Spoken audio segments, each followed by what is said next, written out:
নিখাদ বিস্ময়ে আমি প্রায়ই ছেলেটাকে জিজ্ঞেস করতাম, তোমাকেও কেউ ভালো না বেসে পারে? সে হাসত। ছেলেটা নিয়ম করে তার হৃদয় ভাঙার কেচ্ছা শোনাতো আমায়। কি সুনিপুণ হাতে জনৈক ভদ্রমহিলা তার প্রেমিক হৃদয়টাকে ভেঙে চুরমার করে দিয়েছে, ইত্যাদি। আমি তার সব কথাই ভারী মনোযোগ দিয়ে শুনতাম। খুব ভালোবাসতাম তো, তাই বোধ হয়।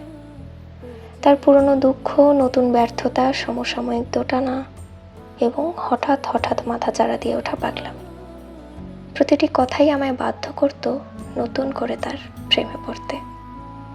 তবুও সে ঘুরিয়ে ফিরিয়ে আমায় একটি নারীর কথা বলতো।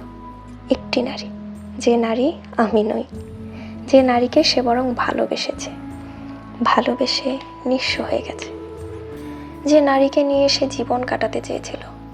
এমন একটি নারী যে আমি নই, যে কখনো আমি হব না। আমি সব শুনতাম, কখনো অন্যমনস্ক হয়ে, কখনো খুব বিরক্ত হয়ে, কখনো বা ভীষণ কান্না চেপে রেখে। সে বলতো আমি খুব সাবধানে চোখের জল মুছতাম, যাতে সে না বোঝে, যাতে সে না জানে। আর ভাবতাম, এমন পুরুষকে যে নারী ভালোবাসতে পারেনি, সে কি এই ধুলোভরা মর্তের কেউ, নাকি দেবী? তাকে আমি পাইনি। নতুন করে তা বলার অপেক্ষা বোধ করি রাখে না। তাকে আমি পাইনি তেমন করেই, যেমন করে সে পায়নি সেই নারীটিকে। ইদানিং একটি চমৎকার পুরুষকে আমি তার গল্প খুব শোনাচ্ছি। কি করে আমায় সে ভালোবাসেনি, কি করে আমি তাকে ভালোবেসে নিঃস্ব হয়ে গেছি, কি করে তাকে একবার ছুঁয়ে দেখার আশায় আমি তপস্যা করে গেছি রাতের পর রাত। কি করে?